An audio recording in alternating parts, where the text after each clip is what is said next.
am Meredith Cole. And the morning I saw 2 lines on the test, I also felt the first crack in the life I thought was safe. Not an explosion, not a scream, just a feeling. Like the air had changed. The kind of stillness before a storm dares to speak.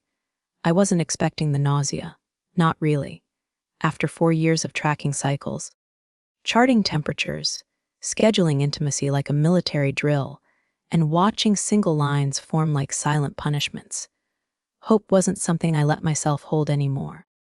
But that morning, the nausea came like a wave I hadn't invited. 1 second I was wrapped under the quilt, the October wind tapping softly at the windows. And the next I was upright in bed, hand pressed against my mouth, lungs gasping like I'd forgotten how to breathe. The room was still dark. 6:41 m. Saturday. Next to me, even stirred faintly but didn't wake. He always slept through storms, through alarms, through me. I sat still, waiting for the sickness to pass. It did. But what came after was worse.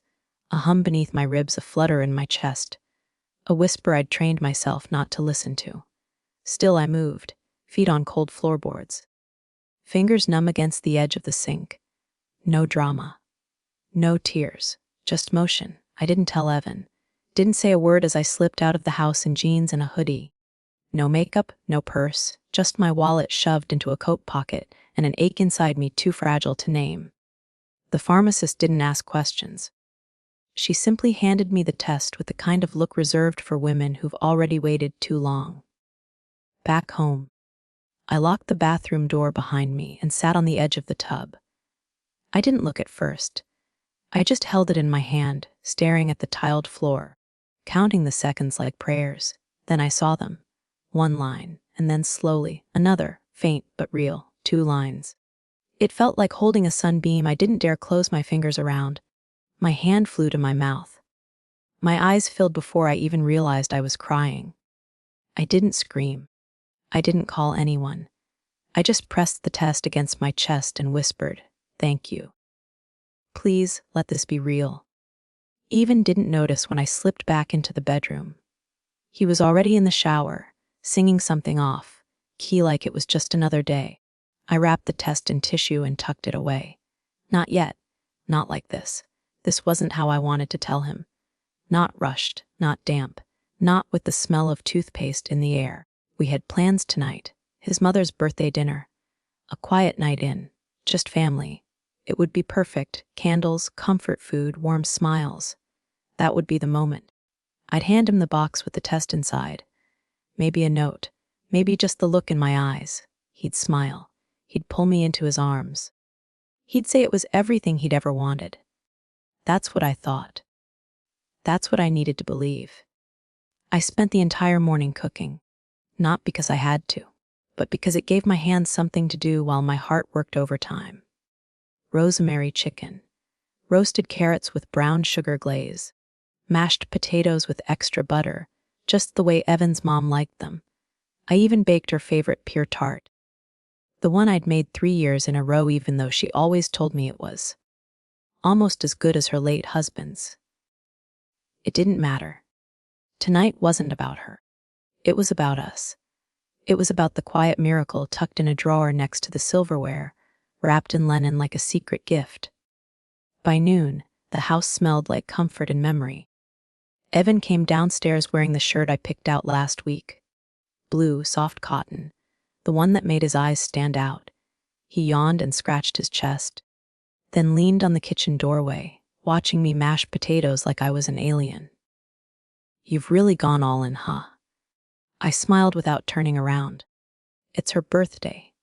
She won't notice half this stuff." "I'll notice," I said softly. He walked over, wrapped his arms around my waist, and rested his chin on my shoulder. "You're too good," he whispered. "Honestly, I don't deserve you." I froze, just for a second, not because of what he said, but because it sounded too much like a line, too smooth, too convenient, the kind of thing you say when you already know the truth. That afternoon, his phone buzzed 3 times in 10 minutes. He ignored the first, replied to the second, pocketed the third like it burned his hand. I pretended not to notice. I set the table. I fluffed the napkins. I folded them into triangles because they always reminded me of stability. Sharp edges. Order, balance. The things I thought we had. At 50-30, his mother arrived. Red lipstick, wool coat, compliments that smelled like lavender and manipulation. She kissed Evan's cheek and called me Angel. Her friend June came too, a widow with kind eyes and a basket of apples from her yard. "You're glowing tonight," she told me. "Is there news?" I blinked, then smiled. "Maybe." Evan looked up from pouring wine. His hand hesitated for a moment, just long enough. I saw it, a flicker, not joy, not curiosity, something else, like fear. Dinner was warm and noisy. Stories. Toast slaughter. I sat there smiling, handing out plates, refilling glasses, laughing at stories I'd heard 100 times. I played my part perfectly. And all the while, the test sat in that drawer, waiting. I could feel it like a heartbeat. At one point, June leaned in and asked, "So, when are the two of you going to have a little one running around?" The table quieted for a breath. Avon froze mid-chew. I met her eyes and said gently, "Maybe sooner than you think."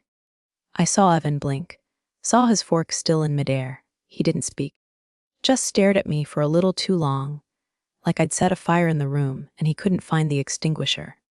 Then he smiled, too quickly, and looked down again. He excused himself after dessert, claimed it was a work call, stepped into the back room, the one he called his home office, but never let me clean. He thought I'd stay with the guests. He thought I'd refill tea. He thought I was soft, so I followed. Not right away, just enough time to make it look innocent. I stood by the hallway wall, close enough to hear. His voice was low, but not low enough. "No, she doesn't know. She still thinks we're fine." A pause. "I'm tired, Britt.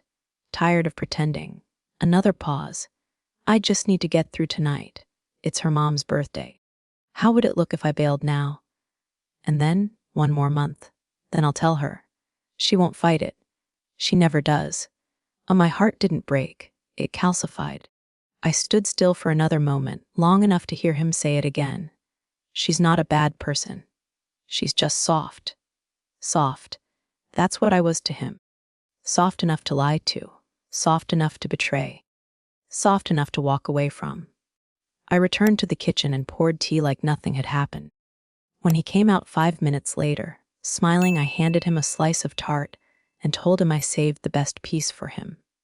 He kissed my cheek and called me perfect, and I smiled like soft people do. But inside, something had changed. Forever. He fell asleep like nothing had happened. Same side of the bed, same shallow breath, same hum of comfort that once made me feel safe. But I didn't close my eyes. I lay there, staring at the ceiling, tracing the cracks in the paint like a map I hadn't known existed. My hand rested quietly on my stomach. He didn't know. Not about the baby. Not about me hearing everything.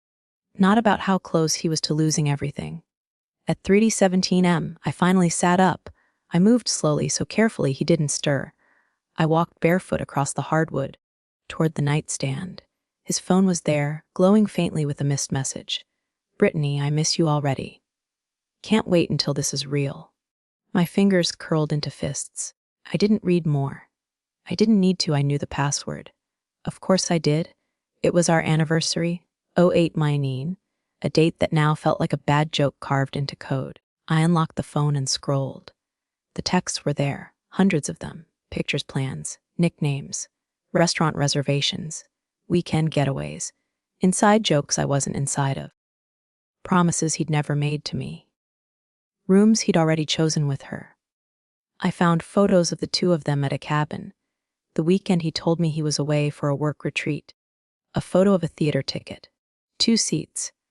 The same night he came home late, claiming there was a delay at the job site. Then, tucked inside his photo album, something else. A picture of a ring. Small, elegant. A sapphire in a silver setting. It wasn't mine. It was never meant to be mine. I closed the phone and stood there in the dark, wondering what kind of man planned a proposal while sharing a home with someone who still made his coffee every morning. I didn't cry. Not yet. I simply moved. By sunrise, I'd already made my decision. Not the full picture. I wasn't that steady yet, but a beginning. A crack of clarity. I cooked breakfast like usual, eggs, toast, coffee with 2 sugars. He sat down and scrolled his phone like he always did, only pausing once to ask if I slept okay. I smiled, like a rock. When he left for work, I walked straight into our bedroom, pulled open his closet, and started looking for what I already knew I'd find. The theater tickets were in his coat pocket. The receipt for the ring was in a drawer beneath old chargers and expired vitamins. And in the bathroom, a single strand of blonde hair clung to the towel. I had dark curls. She didn't. By noon, I'd cleaned the house like a woman preparing for a guest that would never arrive. Laundry folded, sheets changed, counters wiped. It wasn't for him. It was for me, a ritual of reclaiming space, of saying I still live here, but this life, this version of me, is done. I texted my best friend Caroline, can you meet me? 1 hour. Our usual spot. She didn't ask questions. Just responded, Caroline, of course. I'm already on my way. We met at a tiny corner cafe. The kind with chipped plates and lemon tea that tasted like memory. She sat down across from me and didn't say a word until I was ready. And when I told her everything, from the 2 lines on the test to the second phone buzz that shattered my world, she didn't gasp. She didn't pity me. She just reached across the table and took my hand. I'm so sorry, she said softly. I wanted to believe he'd never do this. But you, Meredith, you didn't deserve any of it. No, I said. But I'm not here to be rescued. She smiled through tears. No, you're here to start over. And that's exactly what I intended to do, for me, and for the child growing inside me, who would never, not once, be taught that love means betrayal in disguise. That night, I cooked him dinner. Not out of habit, not out of hope, out of clarity. Pan-seared salmon, lemon risotto, roasted asparagus, his favorites, everything plated just right, napkins folded clean, candles lit, soft music playing from the old Bluetooth speaker on the counter. Like nothing had changed. Because I wanted him to see exactly what he was walking away from, and I wanted to watch him lie to my face one last time. He walked in at 7:43 p.m., carrying his usual mix of charm and arrogance, setting his keys in the bowl by the door. Wow, he said, pausing in the hallway as the scent hit him. You went all out tonight. I smiled from the kitchen. Thought we could use a night in. He came up behind me and kissed my neck. I don't deserve you. That was the 3rd time he'd said it in 2 days, and the first time I agreed. We sat down at the table. He poured the wine. I let him. He took a bite, groaned like it was magic. You always know how to make food taste like love. I looked at him dead in the eyes and said, I know about Brittany. He blinked. The fork slipped from his hand and clattered against the plate. What? I know, I repeated, calm, precise. The messages, the cabin, the ring. He opened his mouth, but I raised one hand. No, don't lie. Just tell me how long. He stared at the flickering candle for a beat too long. Then, 8 months. I nodded, and then I told him mine. I'm pregnant. His head jerked up. What? You heard me? His face drained. I laughed, not loudly, not bitterly, just a hollow echo. I'm the most sure I've ever been about anything. He leaned forward. Meredith, this changes everything. No, I said. This reveals everything. He reached for my hand. I pulled away. You were going to leave me, I said. Right after your mother's birthday. Right after the ring was on her finger. You were waiting for the most convenient time to crush the woman who's made your coffee every morning for 5 years. Tears filled his eyes. I made a mistake. No, I whispered, voice steady. You made a choice. He stayed silent after that. No more speeches. No more pleading. Just watched me blow out the candles, one by one, like a closing ceremony to a marriage he'd already abandoned in private. That night, I slept in the guest room. Not because I had to, but because I needed to start practicing what it meant to live without him. The bed was cold, but I was warm, wrapped in something that felt dangerously close to freedom. The next morning, I woke up before the sun, No alarm, no dreams. Just the quiet heaviness of knowing exactly what I needed to do. Evan was still asleep in the master bedroom. I didn't check. I didn't care. I moved like clockwork, brushed my teeth, tied my hair, zipped up my coat. And then I did something I never thought I would do. I walked into the courthouse and filed for divorce. Reason for dissolution. The clerk asked, barely looking up from the form. I hesitated for just a second, then answered, clearly, infidelity. She nodded like it was routine, because it was. But for me, it was the moment I officially stopped begging to be chosen. Back home, the house felt quieter. Not sad, not haunted, just still, like the air had been waiting for me to finally breathe on my own. I pulled the wedding photos off the wall, not with rage, not with shaking hands, just gently, as if removing outdated wallpaper. I didn't burn them. I didn't need to. I just put them away, like the chapter they belonged to. Then I cleaned. Deep cleaned, not because it was dirty, but because I was, covered in months of being lied to, touched by hands that built a future somewhere else, smiled at by a man who had been erasing me piece by piece. I scrubbed the corners. I changed the sheets. I opened all the windows and let the wind whip through every crack in the house. By noon, I was standing barefoot in the middle of the kitchen, wiping down the last drawer. And for the first time in what felt like years, I didn't feel like a visitor in my own home. Then I did something I hadn't done since the test. I sat on the couch, curled my legs underneath me, and placed one hand over my belly. Still small, still unnoticeable to the world, but real, so real. You didn't ask for this, I whispered. But you're here now, and I'm going to protect you, even if I'm the only one who shows up. I didn't know what the next month would look like. I didn't have a 5-year plan. I didn't even know how to tell my parents yet. But I knew this: I would not shrink. I would not stay. I would not hand my child a legacy of silence. That night, I made dinner for one. I watched a movie I loved without asking if he was interested. I wore my softest hoodie, took the good blanket from the couch, and turned my phone off. And I slept better than I had in months. Not because I was healed, but because I was finally done pretending I wasn't broken. And that was the start of something better. He came home late. I had been half expecting him not to come at all. The front door opened with its usual soft click, but this time I didn't look up. I was on the couch, barefoot, legs tucked under me, reading a book I hadn't touched in months. The silence stretched long before he spoke. "Meredith," he said quietly. I saw the papers. I nodded, still reading. "I filed them this morning." He stepped farther into the room. "You didn't say anything." "You didn't either," I said, finally closing the book. "For 8 months. That landed." He sat on the edge of the armchair across from me, like a man trying not to shatter glass. "I didn't mean to hurt you." I looked at him. "You did it anyway," he exhaled hard. I lost myself. Somewhere along the way." "No, Evan," I said softly. "You just found a version of yourself I hadn't met yet." He looked like he wanted to cry. And for a second, just a second, I almost felt sorry for him. But then I remembered the voice I'd heard behind the door. The smile he wore through the party. The other life he built while I stood beside him making his mother's birthday cake. So I stayed quiet. Let him carry the weight of his own wreckage. "I'll fight for this," he said suddenly. I raised an eyebrow. "For what?" "The house. The marriage you already left."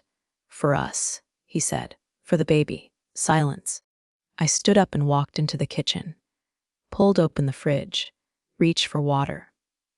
When I returned, I looked him in the eye and said, "You had months to fight for me.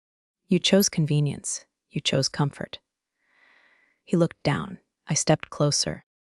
"You don't get to choose now just because reality finally caught up with your fantasy." He opened his mouth, closed it again. Then he whispered, "I want to be involved. I want to do better." I nodded. "Then do it. Not for me, for them." I placed my hand over my belly. That was the last real conversation we had. The rest, lawyers, Logistics. A car ride to pick up the last of his things. A silent exchange of keys in the driveway he didn't fight. Not because he gave up, but because somewhere, deep down, he finally understood. He didn't lose me because of Brittany. He lost me the moment he decided I wouldn't notice. I wasn't blind. I was patient. And that patience ended the moment I realized I deserved more than bare, minimum love. 2 weeks after Evan left, I bought a rocking chair. It wasn't expensive. Secondhand. A little scratched. The cushion had tiny faded stars. But the moment I saw it, something clicked. I didn't need brand new. I just needed something that held the shape of love. I set it by the window in the nursery. Yes, nursery. I'd said the word out loud for the first time that morning. Whispered it to the empty room like a prayer, like a dare. I was no longer waiting to become. I was becoming. The first thing I painted was the trim, soft green, like eucalyptus leaves. The walls would come later. The crib, the books, the late-night bottles. But for now, it was just me, the chair, and the quiet sound of hope settling into corners I thought I'd lost. I went for walks every morning. Not for exercise, for peace. I stopped counting steps and started counting moments. The old couple on Maple Street still holding hands. The boy with a skateboard and untied shoes. The girl at the flower stall who always tucked in one extra bloom. The world hadn't changed, but I had. I wasn't walking to escape anymore. I was walking to arrive, in this version of my life that I never planned but was learning to love. At my next appointment, the nurse asked if I wanted to know the sex of the baby. I hesitated, then smiled. No. I think I want to meet them before the world tells me who they have to be. She grinned. That's beautiful. I nodded. It's personal. Later that night, I curled into the rocking chair, tea in hand, hands over my belly. I spoke softly, just loud enough for the growing soul inside me to hear. You are not a mistake. You are not a product of betrayal. You are not a burden. You are my becoming. I didn't know if I'd ever fall in love again. And for the first time, I didn't need to. Because I was already building the kind of life I used to think required two people. Turns out, it just needed one, fully awake. It was a Sunday. Soft rain on the windows. Banana bread in the oven. Music low and warm in the background. I was folding baby onesies on the couch. Tiny, cotton, soft promises of what was coming. And then I heard the knock. Not urgent, not angry, just familiar. I opened the door and there he was, even. Soaked from the rain, hands in his pockets. Eyes full of something that looked like regret, but too late to matter. Hey, he said. I nodded. Didn't expect you. Yeah. I know. He stood there for a long moment, as if waiting for something. Permission, maybe. I didn't give it. Finally, he spoke. I'm getting married. I blinked. He shifted awkwardly. She's pregnant too. Just found out last week. My chest didn't tighten. My breath didn't catch. Because this wasn't a wound. It was confirmation. Of what I left. Of why I never looked back. I thought you should hear it from me, he said. I tilted my head. Why? He looked down. I don't know. Closure, maybe. I crossed my arms. You don't get to ask me for closure. Not after asking me for forgiveness and then walking straight into another version of the same lie. He exhaled.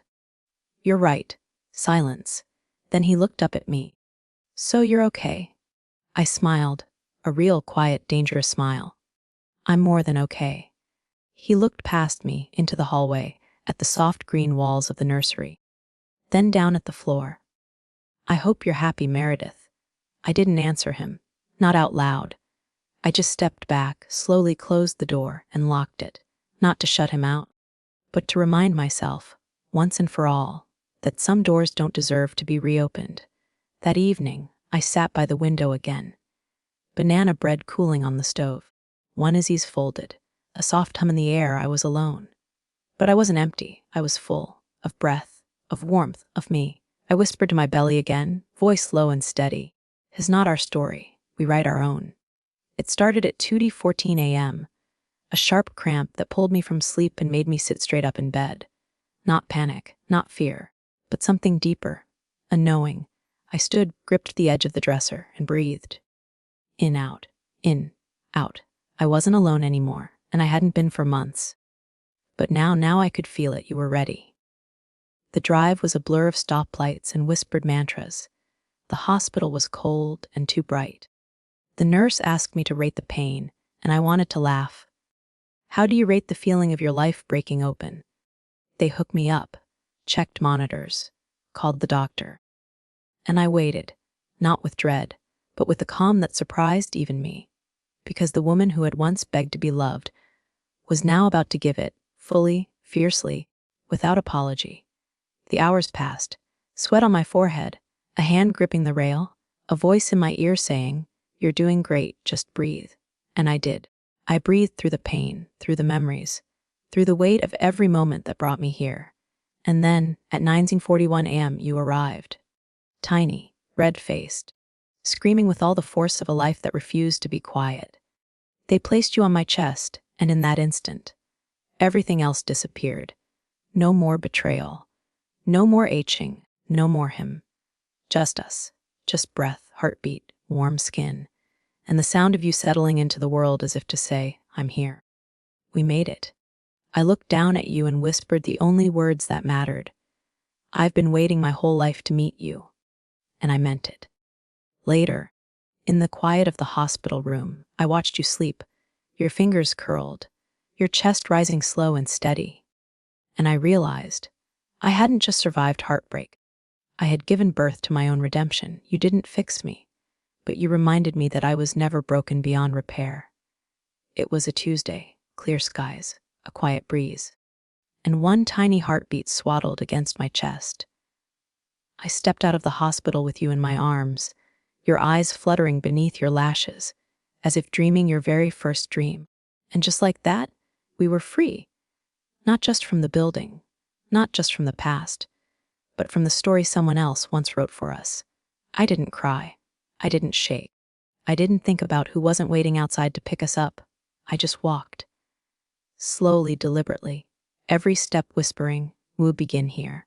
At home, the nursery was filled with sunlight, soft green walls, second hand-rocking chair, and a note I wrote to myself taped inside the closet door. "You are not defined by who left. You are defined by who stayed." And you stayed. The first night was hard. You cried. I cried. No sleep, no guidebook. But in between those cries were moments of something deeper than exhaustion, a touch. A sigh. A warmth that said, "I choose you." In time, I learned to sleep when you slept, to sing off-key lullabies, to eat one-handed, to forgive myself when I couldn't do it all. And every time I questioned if I was enough, I looked at your face and knew I already was. Even never came back. Not really. I heard through someone that he married her. They had a daughter. They post photos like the past never happened.